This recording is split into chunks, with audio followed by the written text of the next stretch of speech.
មានប្រាក់មិនប្រកាសថាមនុស្សស្រីគេស្រឡាញ់វិញទេពេលខ្លះមកពីទង្វើនិងកាយវិការមិនសូវស័ក្តិសមផងដែរទើបគេមិនទទួលយកភ្នែកមើលតលតែកាយវិការបែបម៉េចទៅទើបមើលចូលភ្នែកអ្នកគ្រូពេទ្យមានក្រមសីលធម៌ក្នុងខ្លួនចេះឲ្យតម្លៃមនុស្សចាស់ទុំចេះគោរពចំពោះអ្នកដទៃមិនឆ្លើយមិនអាងអំណាចមានភាពស្មោះត្រង់មិនកេងប្រវ័ញ្ចលើកម្លាំងញើសឈាមរបស់អ្នកបូយ៉ាដែលជាក្រមុំរូបស្រស់មានតែខ្លួនមួយជាក្មេងកំព្រាដែលសពថ្ងៃមានមុខរបរជាគ្រូពេទ្យព្យាបាលជំងឺឲ្យអ្នកនៅក្នុងភូមិស្រុកពេលខ្លះក៏យកប្រាក់ពេលខ្លះទៀតបើឃើញគេអត់ក៏មើលជំងឺឲ្យហ្វ្រីអ្នកគ្រូពេទ្យអើយទៅណាមកណានឹងហើយយូរស្អីនៅក្នុងដៃនឹងអ្នកគ្រូពេទ្យចាបន្លែនឹងណាមីងអ្នកភូមិគេឲ្យមកតើបកាន់យូរយកទៅផ្ទះគិតថាទុកធ្វើម្ហូបយប់នេះណាមីងអើយអ្នកគ្រូពេទ្យនៅក្មេងហើយចិត្តក៏ល្អទៀតមិនសមសោះដែលគ្មានបរិះណាមើលឃើញអ្នកគ្រូពេទ្យអញ្ចឹងអ្នកភូមិយើងនេះរងចាំតែថ្ងៃអ្នកគ្រូពេទ្យចូលរោងការទេនឹងបានអបអរសាទរហូបការអ្នកគ្រូពេទ្យមិនដឹងជាស្អីទេមីងខ្ញុំមិនតន់ចង់គិតគូររឿងប្តីស្អីអីអស់នឹងទេយូរតែដូចជាលែងចង់បានឲ្យមីងស៊ូនៅតែម្នាក់ឯងក៏បានដែរវាធូរចិត្តជាងមើលមីងចាស់ជេរប្តីព្រឹកល្ងាចជួបកន្លែងណាក៏ជេរប្តីកន្លែងនឹងទៅតែម្ដងដូចជាមិនចេះហត់សោះព្រោះតែខ្លាចអញ្ចឹងទៅមិនយកប្តីខ្លាចជេរប្តីឆ្លងតាមមីងដែរអើយមីងមិនមែនចេះតែជេរប្តីទេណាមីងជេរក៏មានមូលហេតុរបស់មីងដែរមកពីអាប្តីហ្នឹងវាមិនគិតគូរខំជួយធ្វើការងាររកស៊ីទើបមីងហ្នឹងជេរតែហ្មងទៅមិនមែននៅសុកក៏ជេរប្តីទេព្រោះតែអញ្ចឹងនឹងហើយទើបមិនតាន់ហ៊ានចឹងបើអញ្ចឹងខ្ញុំប្រញាប់ទៅផ្ទះសិនហើយណាមីងខ្លាចមានអ្នកណាមករកនៅផ្ទះមានការអីទៅចាស់អ្នកគ្រូពេទ្យស្អាតលុះមកដល់ផ្ទះវិញអ្នកណាមកឈរក្បែរកង់អឺតលើមស្អីនៅមុខផ្ទះខ្ញុំហ្នឹងជាចៅមែនទេបើជាចៅក៏ប្រាប់មកស្រួលខ្ញុំរិនហើយនឹងស្រែកឲ្យគេជួយខ្ញុំមិនមែនជាចោលទេខ្ញុំមករកអ្នកគ្រូពេទ្យបូយ៉ាឬថាអ្នកគ្រូពេទ្យជាមនុស្សដែលជួយយកអាសាគេគ្រប់គ្នាពីរឿងឈឺថ្កាន់ទើបចង់មករកឲ្យទៅមើលពុកខ្ញុំដែលក្អកមិនបាត់សោះដល់ថ្នាក់ចិញ្ចៀមតាមមាត់ទៀតផងតោះបើអញ្ចឹងនាំខ្ញុំទៅបន្តិចខ្ញុំនេះហើយជាពេទ្យឈ្មោះបូយ៉ាហ្នឹងពិតមែនឬក៏អត់ហ្នឹងមើលទៅមុខដូចជានៅក្មេងខ្លាំងណាស់មិនសមជាគ្រូពេទ្យដូចជាគេល្បីសោះធ្វើជាគ្រូពេទ្យចាំបាច់អីមើលមុខមើលមាត់ដែរមែនមុខមាត់ខ្ញុំវាអញ្ចឹងតែយ៉ាងម៉េចទោះខ្ញុំនៅក្មេងមែនតែខ្ញុំមានវិជ្ជាជីវៈច្បាស់លាស់ខ្លាំងណាស់បើអញ្ចឹងសូមអ្នកគ្រូពេទ្យឆាប់តាមខ្ញុំមកឡើងជិះកង់មកចាំខ្ញុំដប់ទៅជាមួយគ្នាដប់ឲ្យស្រួលប្រយ័ត្នធ្លាក់ខ្ញុំឆ្លោះចង្កេះខានបានតែមើលពុករបស់លោកធ្វើកំភៃមើលខ្ញុំចេះជិះកង់ស្ទាត់ហើយគ្រាន់តែឧស្សាហ៍ជិះចូលស្រែគេតញយនោះទេបើអញ្ចឹងមកខំដប់ខ្ញុំធ្វើអីវ៉ាដប់ខ្ញុំទៅទម្លាក់ក្នុងស្រែគិតយ៉ាងម៉េចខ្ញុំមិនចិត្តរយទៅហើយទេអីនិយាយលេងសោះហ្នឹងណាអ្នកគ្រូពេទ្យឡើងឲ្យលឿនមកកុំនៅតវ៉ាច្រើនពេកថារួចនៃផែមក៏បានដឹកអ្នកគ្រូពេទ្យទៅលុះជិះមកដល់ឆ្ងាយបន្តិចក៏ស្រាប់តែមានគោជាច្រើនបោលមកអេប្រយ័ត្នកុំមកហើយជិះឲ្យលឿនទៅកុំនៅស្ទុះអញ្ចឹងមែលឆាប់ធាក់កង់ឲ្យលឿនទៅវាបានមកបុកធ្លាក់កិនអាចគោអស់ឥឡូវហើយអ្នកគ្រូពេទ្យខ្លាចគោមិនមែនបានជានិយាយជាប់មាត់ខ្លាំងម្លេះគ្រាន់តែសัตว์គោសោះតែខ្លាចធ្វើអីមិនដែលមើលគោទេអីកាលនៅពីតូចនោះអ្នកគ្រូពេទ្យធ្វើជាធាក់កង់ឲ្យលឿនទៅនៅនិយាយសួរនាំអីច្រើនម្លេះតែខ្ញុំលោតចុះពីលើកង់ចោលឥឡូវហើយឲ្យតែម៉ាក់នេះអូគោនោះរត់មកលឿនខ្លាំងណាស់អ្នកគ្រូពេទ្យតង់ឲ្យជាប់និយាយមិនទាន់ផុតពីមាត់ផងអ្នកទាំងពីរក៏ធ្លាក់ចូលភ្លឺស្រែកាន់លើអាចគោរៀងខ្លួនអូយឆ្លោះចង្កេះអស់ហើយខ្ញុំប្រឡាក់អាចគោទៀតស្អីឲ្យងាត់តែម្ដងចង់ក្អួតខ្លាំងណាស់ជីកង់ភ្លើអញ្ចឹងមកធ្លាក់ភ្លឺស្រែតតែបានប្រាប់ឲ្យតាថាឲ្យតោងឲ្យជាប់មិនក៏មិនស្ដាប់ឥឡូវធ្លាក់ចូលស្រែទាំងពីរអ្នកអញ្ចឹងប្រឡាក់សុតតែអាចគោទៀតសួយដល់ហើយមិនគួរណាមកជីកង់ជាមួយសោះមកឆាប់ឡើងនឹងអាលបានទៅដល់ផ្ទះខ្ញុំមេឃចិត្តងងឹតហើយអ្នកគ្រូពេទ្យស្អាតរួចអ្នកទាំងពីរក៏ឡើងកង់ចេញទៅនេះឪពុកខ្ញុំគាត់ក្អកតល់តែចេញឈាមអ្នកគ្រូពេទ្យមកជួយមើលគាត់ផងក្អកបែបនេះយូរហើយនៅពូច្រើនថ្ងៃហើយអ្នកគ្រូពេទ្យវាចេះតែល្មោះហើយពេលក្អកមកក៏ចេញឈាមមកដូចនេះតែម្ដងបើថ្ងៃក្រោយពូក្អកចេញឈាមទៀតគួរតែប្រញាប់ទៅពេទ្យដែលនៅក្នុងភូមិនេះឲ្យបានលឿនបំផុតគេនឹងអាចរកថ្នាំមកបង្ការឲ្យពូលេបទាន់ពេលទើបជំងឺវាស្រាក់ស្រានមកវិញណាពូ បើបណ្ដោយវានឹងកាន់តែខ្លាំងទៅហើយ បាទអ្នកគ្រូពេទ្យបន្ទាប់ពីនាងបូយ៉ាពិនិត្យនិងផ្សំថ្នាំឲ្យពូផារួចមេឃក៏ចាប់ផ្ដើមងងឹតធ្លាក់ភ្លៀងយ៉ាងជោគជាំ មេឃភ្លៀងបាត់ទៅហើយទៅផ្ទះវិញយ៉ាងមិនកើតទៅ នៅសម្រាប់ទីនេះសិនក៏បានដែរអ្នកគ្រូពេទ្យខ្ញុំនៅតែពីអ្នកឪពុកខ្ញុំទេសប្តាហ៍ថ្ងៃនេះពិតមែនហើយអ្នកគ្រូពេទ្យសម្រាប់ហូបបាយជាមួយពូមកពេលសិនទៅណាចាំស្អែកចាំត្រឡប់ទៅវិញមេឃនេះភ្លៀងងាយរាំងទេហើយយប់ប្រលប់ទៀតពិបាករកផ្លូវត្រឡប់ទៅវិញខ្លាំងណាស់ បាញ់ចឹងក៏បានដែរពងអរគុណច្រើនណាស់ ខ្ញុំទេដែលត្រូវអរគុណអ្នកគ្រូពេទ្យវិញដែលបានមកមើលជំងឺព្យាបាលឲ្យខ្ញុំអ្នកគ្រូពេទ្យមានប្តីហើយនៅ នៅទេពងមិនតាន់ចង់គិតគូរស្អីរឿងហ្នឹងទេខ្ញុំចង់នៅកុំឲ្យបានយូរជាងនេះ ប្រយ័ត្ននៅកមុំដល់ចាស់អាយុ60ឆ្នាំទៅអ្នកគ្រូពេទ្យ រឿងខ្ញុំតែក៏មិនចេះដឹងពេកគិតតែពីខ្លួនឯងតែនិយាយឡើងហំសំដីលយណាស់តែគ្មានបានការជិះកង់ដប់ខ្ញុំឡើងធ្លាក់ស្រែមិនតាន់រករឿងផងនៅមកសំដីលយកើតទៀតណោះ ចុះបានប្រាប់ហើយតាថាធ្លាប់ជិះកង់ធ្លាក់ចូលក្នុងស្រែតញយនោះមានបានកុហកឯណាបានហើយកូននៅប្រកែកគ្នាធ្វើអីទៅរកដំបាយធ្វើម្ហូបឲ្យអ្នកគ្រូពេទ្យពិសាទៅអ្នកគ្រូពេទ្យប្រហែលជាឃ្លានណាស់ហើយអង្គុយក្តោបពោះអញ្ចឹងនោះបាទពងចាំខ្ញុំទៅដាំបាយធ្វើម្ហូបជូនអ្នកគ្រូពេទ្យពិសាឲ្យឆ្ងាញ់មាត់ម្ដងជាមួយនឹងស្នាដៃរបស់ខ្ញុំថ្ងៃបន្ទាប់នាពេលព្រឹងនាងបូយ៉ាមកដល់ផ្ទះនាងវិញក៏ស្រាប់តែមានអ្នកជំងឺមកចាំនៅមុខផ្ទះនាងតែម្ដងលបងអ្នកគ្រូពេទ្យបូយ៉ាមកដល់ហើយលបងឯងឈឺអីប្រាប់អ្នកគ្រូពេទ្យទៅនឹងបានអ្នកគ្រូពេទ្យផ្សំថ្នាំត្រូវ បងប្រុសឈឺអ្វីដែរចូលមកខាងក្នុងសិនមកស្រួលខ្ញុំពិនិត្យឲ្យជាក់លាក់នឹងបានផ្សំថ្នាំឲ្យបងប្រុសត្រូវនឹងជំងឺ ថារួចពួកគេក៏ចូលទៅខាងក្នុងផ្ទះមិនដឹងដែរអ្នកគ្រូពេទ្យតែជំងឺខ្ញុំចម្លែកណាស់បន្តិចក៏ឈឺក្បាលហើយក៏វិលមុខចង់ក្អួតទៀតផងអ្នកគ្រូពេទ្យហើយពេលខ្លះក៏ងងឹតមុខដែរអ្នកគ្រូពេទ្យ បងប្រុសរៀបរាប់មកនេះអាការៈប្រៀបដូចជាចាញ់កូនអញ្ចឹង លបងខ្ញុំមិនអាចមានកូនបានទៅបើគាត់ជាមនុស្សប្រុសនឹងអ្នកគ្រូពេទ្យ ខ្ញុំចេះតែថាតែបាននិយាយមកដូចហ្នឹងតាមខ្ញុំពិនិត្យមើលឲ្យច្បាស់បងប្រុសដូចជាមិនកើតអ្វីធ្ងន់ធ្ងរទេហើយអាការៈដែលរៀបរាប់មកមុននេះដូចជាអាការៈប្រពន្ធរបស់បងមែនទេ ខ្ញុំមិនទាន់មានប្រពន្ធផងនឹងអ្នកគ្រូពេទ្យតែតាមពិតទៅគឺខ្ញុំវាឈឺបេះដូងកម្រិតធ្ងន់ធ្ងរព្រោះតាមស្រឡាញ់នារីម្នាក់តែគេមិនព្រមយកភ្នែកមើលសោះអ្នកគ្រូពេទ្យជួយគិតបន្តិចទៅមើលខ្ញុំមានប្រាក់មានមុខរបរប៉ុណ្ណឹងដែរហេតុអីក៏មនុស្សស្រីមើលមិនឃើញទៀត មានប្រាក់មិនប្រកាសថាមនុស្សស្រីគេស្រឡាញ់វិញទេពេលខ្លះមកពីទង្វើនិងកាយវិការមិនសូវស័ក្តិសមផងដែរទើបគេមិនទទួលយកភ្នែកមើល តលតែកាយវិការបែបម៉េចទៅទើបមើលចូលភ្នែកអ្នកគ្រូពេទ្យ មានក្រមសីលធម៌ក្នុងខ្លួនចេះឲ្យតម្លៃមនុស្សចាស់ទុំចេះគោរពចំពោះអ្នកដទៃមិនឆ្លើយមិនអាងអំណាច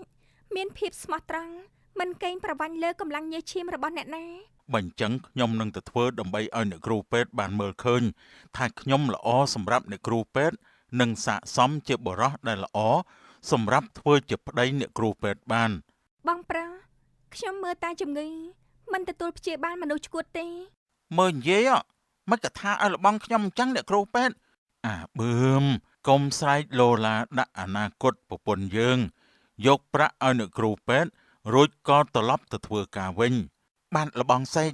នាយសេកនិងកូនចៅក៏បានចាក់ចេញពីផ្ទះរបស់នាងបូយ៉ាទៅនាពេលយប់ អ្នកគ្រូពេទ្យអើយជួយប្តីខ្ញុំផងប្តីខ្ញុំហូរឈាមច្រើនណាស់អ្នកគ្រូពេទ្យឆាំនាំចូលក្នុងផ្ទះសិនមកមីងហើយទៅធ្វើស្អីទៅសុទ្ធតែឈាមចឹងមីងអើយប្តីមីងតែឆ្លងកែបតែមិនឆ្លងបានកែបក៏ហីទៅចោះបែរជាទៅផឹកស្រាតែជើងដួលផ្កាប់ជុងនឹងឈើស្រួចអញ្ចឹងទៅវិញមិនអីទេមីងចាំខ្ញុំជួយមើលឲ្យស្ងប់ចិត្តសិនទៅកុំយំអីមីងពូក៏ដូចគ្នាដែរបើថ្ងៃក្រោយពិសាស្រាហើយកំដៅប្តីផ្ដាស់ទៀនបើស្វឹងសម្រាប់នៅតែក្នុងផ្ទះទៅពូនេះសំណាងហើយដែលរបួសមិនជ្រៅ ពូថាដាក់តែបន្តិចដែរហ្នឹងណាប៉ុន្តែវាបែកជាជ្រុលផឹកទៅវាចិត្តតែផ្អែមទៅពូផឹកមិនចង់ដាក់ចុះសោះ អាផ្អែមរបស់ឯងនឹងហើយទៅវាគ្រោះថ្នាក់ជាយថាហេតុប៊ីបកាច់ត្រូវហ្នឹងថ្ងៃក្រោយណាផឹកទៀតដើរលេលើទៀតដឹងតែងាប់ហើយឯងគ្មានអាណាជួយតាន់ទេរឿយរាល់ហើយពូអាចទៅផ្ទះវិញបានខ្ញុំលាបថ្នាំផ្សះឲ្យរបួសវាឆាប់ក្រៀម ហើយពូយកថ្នាំទៅលេបផងទៅវានឹងជាលឿន អរគុណខ្លាំងណាស់ក្មួយស្រីដែលជួយទាំងមិនគិតយប់ប្រលប់ដូចនេះ វាជាតួនាទីរបស់ខ្ញុំដែលត្រូវជួយអ្នកជំងឺឈឺរបួសដែលមកពឹងពាក់ដូច្នេះបើអញ្ចឹងមីងនឹងពូទៅសិនហើយក្មួយ នាពេលព្រឹងនាងបូយ៉ាដើរមកក្រោយផ្ទះបេះផ្សំថ្នាំតែក៏បានជួបនឹងនាយសេង បងប្រុសមកទីនេះធ្វើអីបងមកក្រោយផ្ទះខ្ញុំនេះរកអ្វីដែរឬក៏បងឈឺអ្វីមែនទេ បងមកលេងនឹងណា ចាំបាច់អីមកតាមក្រោយមិនក៏មិនចូលតាមខាងមុខបងធ្វើដូចជាចាអញ្ចឹងខ្ញុំភ័យស្មានថាជាខ្មោចអីផងមុននេះបើបងមានការអីក៏មកតាមមុខមកក៏មកតាមក្រោយទៀតវាមិនទំនងទេ បាទបងដឹងហើយបូយ៉ាបេះអីខ្លះចាំបងជួយបេះបូយ៉ាណា មិនចាំបាច់ទេបងខ្ញុំធ្វើរួចហើយបងត្រឡប់ទៅផ្ទះបងវិញទេខ្ញុំមានការមិនបាននៅនិយាយជាមួយយូរទេ និយាយរួចនាងបូយ៉ាក៏បានដើរចេញទៅលបងក្រែងថាមកចាប់អីមិនក៏ពេលឃើញគេតាំងឡើងស្លូតដូចកូនឆ្មាត្រូវទឹកអញ្ចឹងនោះចាំស្អីគេជាគ្រូពេទ្យនៅក្នុងភូមិនេះបើមិនបានគេទេអ្នកក្នុងភូមិច្បាស់ជាពិបាកមិនខានទេគំនុំអាចយើងធ្វើគំនិតថោកទាបអញ្ចឹងទៀតមើលអាបឹមនាងបូយ៉ាដើរផ្សំថ្នាំសង្កូវរហូតទាល់ទៅដល់ថ្ងៃរសៀលដោយមកវិញនៅតាមផ្លូវនាងក៏ប្រទះនឹងសត្វទន្សាយមួយក្បាលដែលមានរបួស បាញ់សត្វដល់គួរឲ្យស្រឡាញ់ធ្វើឲ្យមានរបួសបែបនេះទៅកានទៅផ្ទះជាមួយយើងទេយើងលេបថ្នាំឲ្យឯង ថារួចនាងបូយ៉ាក៏បាននាំទន្សាយនោះត្រឡប់ទៅផ្ទះវិញជាមួយគ្នា មើលទៅឯងគួរអាណិតដល់ហើយកំព្រីដូចជាយើងដែរយើងម៉ែឪស្លាប់ចោលអស់ហើយ ពេលនោះផងដែរនៃផែមក៏បានមកដល់អ្នកគ្រូពេទ្យអើយនៅផ្ទះឬក៏អត់នឹង ហើយចុះភ្នែកឯងវាយ៉ាងម៉េចហ្នឹងបានជាមិនឃើញមនុស្សនៅជាងងត្រង់ហ្នឹងនោះ ខ្ញុំសួររាក់ទាក់អន្តាអ្នកគ្រូពេទ្យមិនបញ្ញាប់តែខឹងខ្ញុំអញ្ចឹងអូរួចអន្សាយនេះកើតអីមិនក៏ត្រង់នេះមានរបួសអញ្ចឹងអ្នកគ្រូពេទ្យ ជួបនៅតាមផ្លូវឃើញមានរបួសក៏យកមកផ្ទះតែម្ដងទៅចុះឯងមានការអីបានជាមករកខ្ញុំដល់ផ្ទះអញ្ចឹងឬក៏ឪពុកឯងក៏អត់ចេញឈាមទៀតហើយមែនទេ មិនមែនអញ្ចឹងទេពុកខ្ញុំគាត់បានធូរឲ្យអ្នកគ្រូពេទ្យខ្ញុំមកនេះគឺមកអរគុណដល់អ្នកគ្រូពេទ្យដែលបានជួយឪពុកខ្ញុំ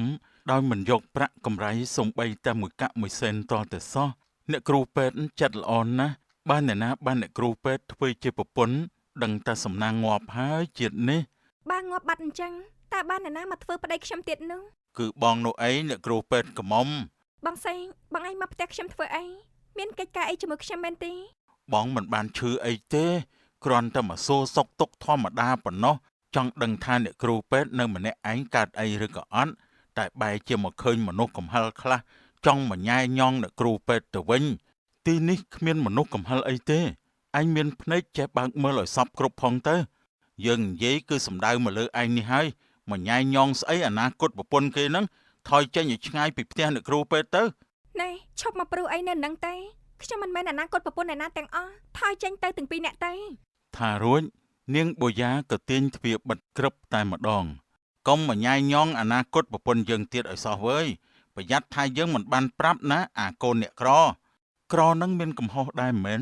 សួរដូចឆោតទៅចុះទៅហាស្ដីដូចមិនទទួលបានការព្រានប្រដៅដូច្នេះលោកកូនអ្នកមានប្រាក់ស្ដុកស្ដំយើងចង់ដៀលឯងហើយវាយ៉ាងម៉េចបើឯងក្រមែនទោះយើងក្រទ្របមែនតែមិនបានក្រចិត្តក្រគំនិតហើយក្រសិលធម៌ដូចជាឯងនោះទេ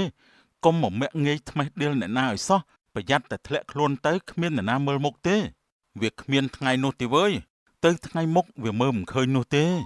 ថ្ងៃបន្ទាប់ មីងអ៊ីមរត់ត្រហេបត្រហប់មកកាន់ផ្ទះបូយ៉ាអ្នកគ្រូពេទ្យអើយអ្នកគ្រូពេទ្យមានរឿងអីមែនទេមីងរត់សំតែធ្លាក់អណ្ដានអញ្ចឹងនោះឆាប់មកតាមមីងមកកូនមីងវាឈឺពោះកើតកូនហើយក្មួយឯងជួយទៅមើលបន្តិចទៅមីងខ្ញុំមិនមែនពេទ្យឆ្មប់ទេហេតុអីក៏មកតាមខ្ញុំទៅវិញឆ្មប់មកកណោមិនក៏មិនទៅតាមមកតាមខ្ញុំដែរជាពេទ្យព្យាបាលជំងឺនឹងមែនអើយកុំនិយាយច្រើនពេកជ្រុលជាមកហើយទៅតាមឆ្មប់ជាមួយគ្នា ថារួចនាងបូយ៉ានិងមីងអៀបក៏បានទៅជាមួយគ្នានៅផ្ទះមីងអៀបកូនស្រីមីងអៀបសម្រាលបានកូនប្រុស បានចៅប្រុសទៀតអ្នកអើយអរគុណហើយយីម៉បដែលបានបង្កើតចៅឲ្យខ្ញុំមិនបាច់អរគុណអីទេឲ្យទៅលុយមកគឺបានហើយអើយមកលុយសម្បើមណាស់យីឆ្មបនេះ មួយរយៈពេលក្រោយមកក៏មានការធ្វើសង្គ្រាមហើយមានមនុស្សរបួសជាច្រើនអ្នកនាងបូយ៉ាត្រូវពិនិត្យព្យាបាលម្នាក់ម្ដង ទៅកាន់អ្នកដែលរបួសទាំងឡាយ មិនអីទេរបួសទាំងនេះនឹងជាឆាប់នេះហើយប៉ុន្តែសូមកុំធ្វើចលនាខ្លាំងពេកប្រយ័ត្នវាលើសដើម បាទអរគុណហើយអ្នកគ្រូពេទ្យ អ្នកបន្ទាប់ចូលមកទៀតចា អ្នកគ្រូពេទ្យខ្ញុំមកហើយជួយពិនិត្យមើលរបួសផងមើលតើធ្ងន់ធ្ងរអាចស្លាប់បានដែរទេអ្នកគ្រូពេទ្យ វាមិនស្លាប់ទេគ្រាន់តែរបួសហូរឈាមក៏ខ្លាក់ប៉ុណ្ណឹងនោះបើស្លាប់មែនមិននឹងអាចមកដល់ផ្ទះខ្ញុំបានទេលោកកងទ័ពស្ម័គ្រចិត្ត សំណាងល្អណាស់ដែលនៅក្នុងភូមិយើងនេះមានអ្នកគ្រូពេទ្យជួយមើលថែទាំងអស់គ្នាយ៉ាងដិតដល់ហើយថែមទាំងអ្នករបួសច្រើនទៀតអ្នកគ្រូពេទ្យជួយដែលមិនរអ៊ូថានឿយហត់បន្តិចសោះខ្ញុំស្ងើចសរសើរអ្នកគ្រូពេទ្យហើយ អ្នកដែលរបួសសុទ្ធតែជាអ្នកដែលលះបង់ជីវិតដើម្បីជាតិមាតុភូមិហើយនឹងភូមិស្រុកអ្នកខ្លះមានទាំងប្រពន្ធកូនមានម៉ែមានពុកចាស់ជរាតែក៏ប្រថុយស្លាប់នៅក្នុងសមរភូមិដើម្បីជាតិខ្ញុំរអ៊ូនឿយហត់យ៉ាងម៉េចបានទេបើគ្រប់គ្នាបដូរជីវិតដើម្បីឲ្យភូមិស្រុកយើងរុងរឿងអញ្ចឹងនោះ អ្នកគ្រូពេទ្យមិនត្រឹមតែចិត្តល្អទេថែមទាំងសម្រស់ស្អាតចរិយាក៏បវរទៀតខ្ញុំចាប់ចិត្តលើអ្នកគ្រូពេទ្យហើយតើអ្នកគ្រូពេទ្យយល់យ៉ាងណាដែរបើខ្ញុំចង់ស្ដីទៅដឹងអ្នកគ្រូពេទ្យធ្វើជាប្រពន្ធអ្នកគ្រូពេទ្យយល់ព្រមឬក៏អត់បាន បើលោកមានជីវិតមកវិញពេលសង្គ្រាមចុងក្រោយខ្ញុំនឹងព្រម 6 ខែកន្លងផុតទៅ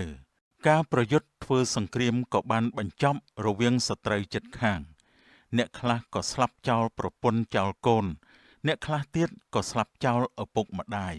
សាកសពត្រូវដេកយ៉ាងរង្គាលតែម្ដងនៅកន្លែងធ្វើបុណ្យសម ពូចុះកូនពូវិញណែណាហេតុអីក៏មិនឃើញគេបែបនេះ ពូក៏មិនដឹងដែរក្មួយតែលើគេប្រាប់ថាកូនពូស្លាប់ហើយត្រូវពួកខ្មាំងសត្រូវដុតសម្លាប់កំទេចទាំងសាកសពទៀតក្មួយអើយសូម្បីតែសាកសពក៏ពូមិនបានឃើញផងពិតជាគួរអាណិតខ្លាំងណាស់កូនផែមរបស់ពងសំឡេងទុកសោកលាន់សំឡេងខ្លាំងមេឃក៏ស្រាប់តែបង្អុរភ្លៀងចុះមកនាងបូយ៉ាត្រូវខ្យល់គួចនាំយកចូលមកដល់ក្នុងព្រៃទាំងមេឃមិនទាន់រាំងភ្លៀងទេ ខ្យល់ស្អីក៏សាហាវយ៉ាងនេះគួរយកតែខ្ញុំម្នាក់ឯងមកដល់ក្នុងព្រៃនេះអើយអ្វីហ្នឹងស្ទង់នៅក្បែរដើមឈើនោះកុំប្រាប់អីសោះណាថាជាខ្មោច ខណៈនោះផងដែរនៃផែមក៏លេចរូបរាងមកដូចគ្នា នេះផែមែនទេឯងកើតទៅជាខ្មោចហើយមែនទេមិនក៏លឿនយ៉ាងនេះណែកុំមកលងខ្ញុំអីណាខ្ញុំខ្លាចខ្មោចខ្លាំងណាស់ ខ្មោចឈួតស្អីខ្ញុំជាមនុស្សតាខ្ញុំមិនទាន់ស្លាប់ទេ តែគេប្រាប់ថាឯងស្លាប់ហើយថែមទាំងដុតកំទេចសាកសពឯងទៀតផង គេចេះតែថាទេតាមពិតមិនមែនខ្ញុំឯណាដែលត្រូវគេដុតកំទេចសាកសពចោលនោះគឺជាអ្នកផ្សេងតាពេលនេះខ្ញុំមានជីវិតរស់នៅអ្នកគ្រូពេទ្យសន្យាថាបើខ្ញុំមានជីវិតត្រឡប់មកវិញនឹងរៀបការជាមួយខ្ញុំនៅចាំដែរទេ ការក៏ការតែអញ្ចឹងអ្នកណាទៅខាត់នោះ អ្នកគ្រូពេទ្យបូយ៉ាយល់ព្រមរៀបការជាមួយខ្ញុំហើយល្បិចពួកយើងជោគជ័យហើយដែលកុហកថាខ្ញុំស្លាប់នោះ អាមនុស្សកំហើញ នាងបូយ៉ាធាក់នៃផែមមួយជើងដួលផ្កាប់មុខភីងតែម្ដង